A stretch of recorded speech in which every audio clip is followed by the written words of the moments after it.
Good topic today.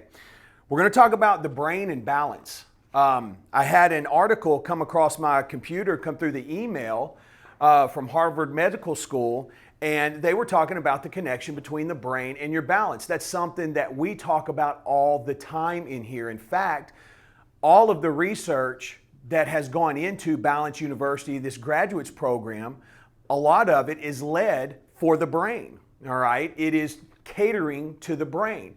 Balance is one of those deals where your eyes and ears are number one, okay? Let's make that clear. Your vestibular system is so important to your balance. Get your eyes and ears checked at least once a year. Secondly, it's your brain and the neuromuscular efficiency that it can produce. How well does your muscular system and your nervous system, your brain and your spine, how well do those two communicate? All right? Now think about learning a salsa step or a foreign language for that matter. You cannot learn one word a week and expect to become fluent in that language after a year, right? So when you begin to learn something, cells in the brain begin to form. With repetition, those cells become more and more, and it creates a memory.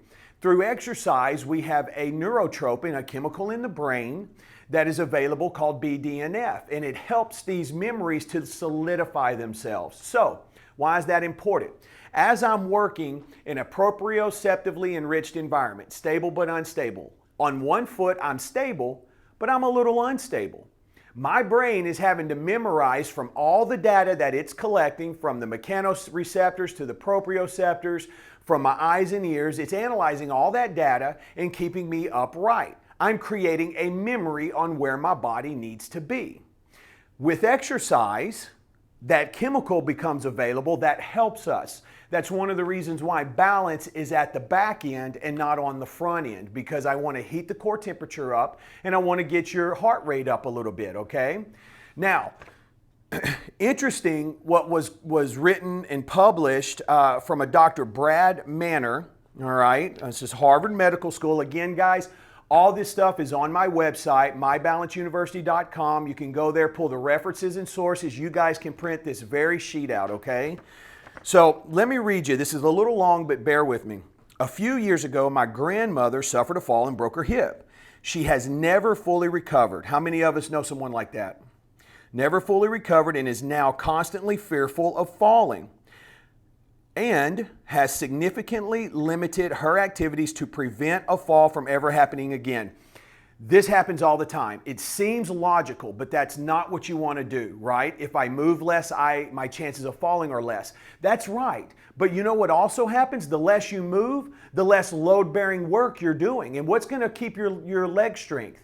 Load-bearing exercise, walking, guys. So if you have a fall, I understand your confidence is low, and that's a huge factor in falls and fall prevention, but the worst thing you can do is stop moving, okay? As a scientist focused on transitional research in mobility and falls in older adults, of course I asked her how she fell. She stated that she was standing in the kitchen, reading a recipe, and the phone rang. She turned and started to walk over to the phone. Her feet were not in the right spot. She fell sideways, unfortunately. Her hip was unable to absorb the impact and broke, all right? Now, older adults, falls are the leading causes of hip and wrist fractures, concussions, mobility disability, and loss of independence, even death. As it turns out, the circumstances leading up to my grandmother's fall were typical, right? We guys, a lot of times too, I've dealt with people who are walking and then turn too fast and they'll fall, all right? So it's something we have to be conscious about. So, as it turns out, the circumstances leading to her fall were typical. In fact, majority of falls happen when an individual is dual tasking, doing more than one thing at a time. All right. So, standing or walking while at the same time performing a separate cognitive task, such as reading, or a motor task, carrying groceries, or both.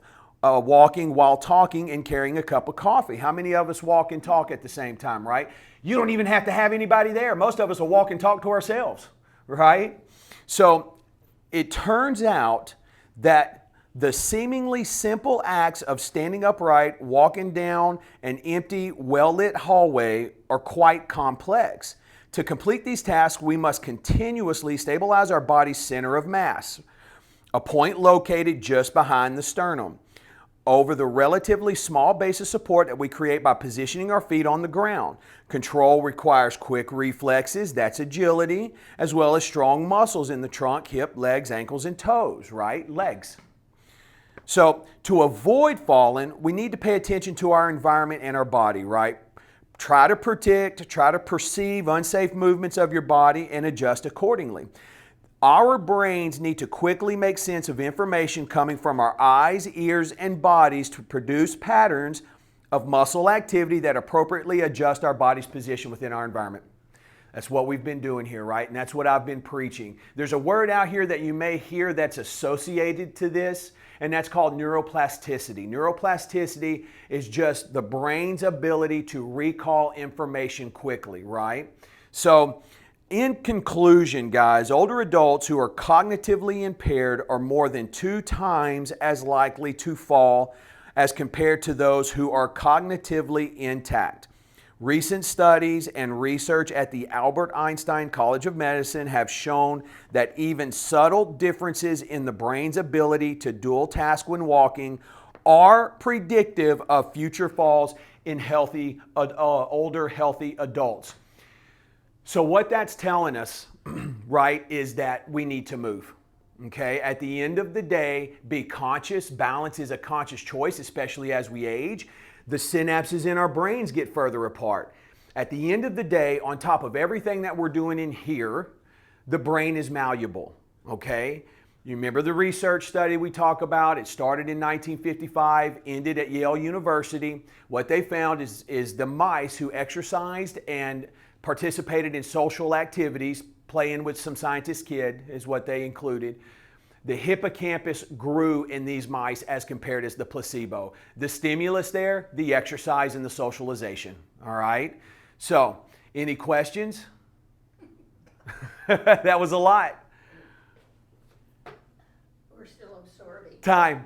Well, my uncle gave me some great advice a long time ago. He said, listen, the mind can only take what the rear end can handle. So let's get up and let's rock and roll.